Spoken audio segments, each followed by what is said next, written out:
Leanne Wood, now that the Scottish White Paper has been published, critics say there is still uncertainty, there are still unanswered questions. That shows how risky an enterprise independence is, doesn't it? There's been a very comprehensive report produced. The White Paper covers many questions. Of course, not all the questions can be answered. Not all of the questions are within the gift of the Scottish Government or people in Scotland themselves. But what has been produced is a serious document, and I think that it will provide many answers for people in Scotland as part of this ongoing debate. But if even after 670 pages in the greatest minds of the SNP and the Scottish Government, there are still those unanswered questions, that shows that there is still a lot of risk, a lot of uncertainty in the whole idea of Scotland going independent. But there are many unanswered questions about if Scotland votes no as well, and there are some things that won't be able to be resolved until after the referendum has taken place. I think what the SNP government have attempted to do with this is to produce something very weighty, something that addresses the questions that have been picked up as part of the consultation exercise, and will contribute to the debate that leads up to the referendum next September. Doesn't it underline for you just how far behind Wales is in terms of this sort of debate and an outcome that ultimately you'd want to see? Well, Wales and Scotland are different countries, and our devolution settlements are different settlements.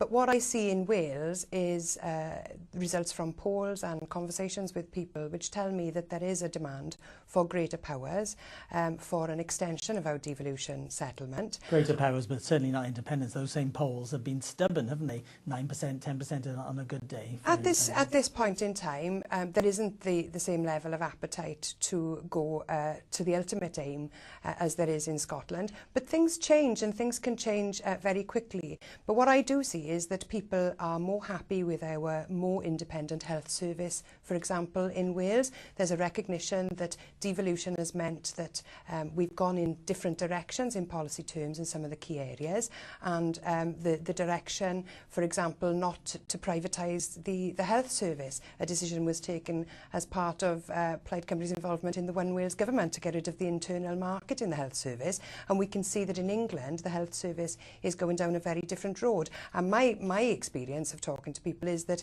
people like our more independent way of doing things here. So it's just a journey, and people can come with us as far as they want to on that journey. It's also stark, isn't it, that even opponents are saying that yes, Scotland could be independent if it wanted, it could stand on its own two feet. That couldn't possibly be true of Wales, is it? When you think of how low the tax take is, it's £5,400 per head, and yet £9,700 per head is spent in Wales. Well, so Wales just couldn't stand on its own two feet. Well, I reject that notion. Wales, of course, Wales can stand on its own two feet. Not with that gap. Our problem is the economy, and we need to do everything that we can to turn around our economic problems. But to say we can't and to say that we never could is deeply unambitious. Okay. And I think we need to be able to raise our sights and aim for the best possible economic performance that we possibly can. But that ambition could only mean either raise taxes or huge cuts in public service spending. Not necessarily.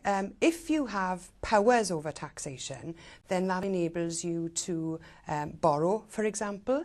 If you had powers over taxation, then any jobs that you created, you would see the income from that. So as long as you increase the number of people in work and paying into the tax pot, you don't need to change tax rates at all.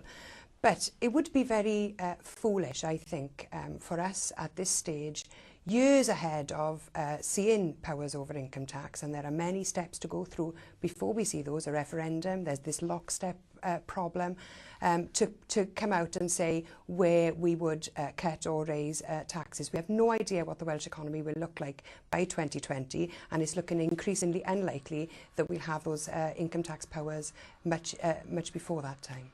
Is there also a political lesson for you as a leader of Plaid Cymru that Plaid needs to be bolder, as the SNP has, about independence and actually start shouting about it more? Well, we have been clear that we want to maximise the powers for Wales, but it's a question for me about why we want those powers. And we need to be able to demonstrate to people at all times that it's not a case of constitutional change for the sake of it. We don't want powers so that we can be bigger and better politicians. It is absolutely not about that. It is about having the tools to be able to do the job of making life as pleasant as possible for people here in Wales. And it's clear that the more control and the more input you have over the decisions that affect your country, the better decisions that are going to be made. But hasn't the SNP's success in government and getting to this point been based on appealing to both heart and head and being completely open about it?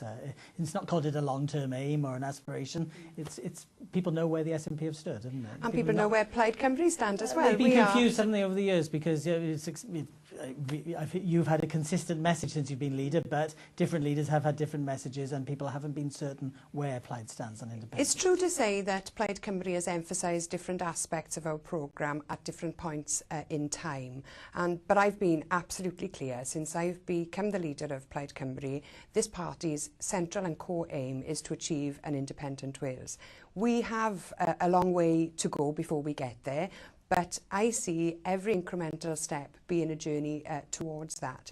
And the point about the poverty that we have in Wales, I don't accept that our poverty is inevitable, and I don't accept that there's anything about people in Wales that makes us inferior and unable to overcome our economic problems. Our problem is not having control over the tools that enable us to shape the economy, and that is why I believe we're in the situation that we're in with such a poor and declining economy. Could you put a date on when Wales would be independent? What we have said is that we will go as far and as fast as the people of Wales want to go. It's clear at this stage people want more devolution, and I'm happy for people to come on this journey with us. To put a date on the Welsh Independence Project at this point in time is not possible to do. But in our lifetime? What happens in Scotland will determine a lot on this, I think, because if Scotland does vote yes in 2014 and becomes a successful country, then people in Wales will look to that success and I believe want some of that success for ourselves.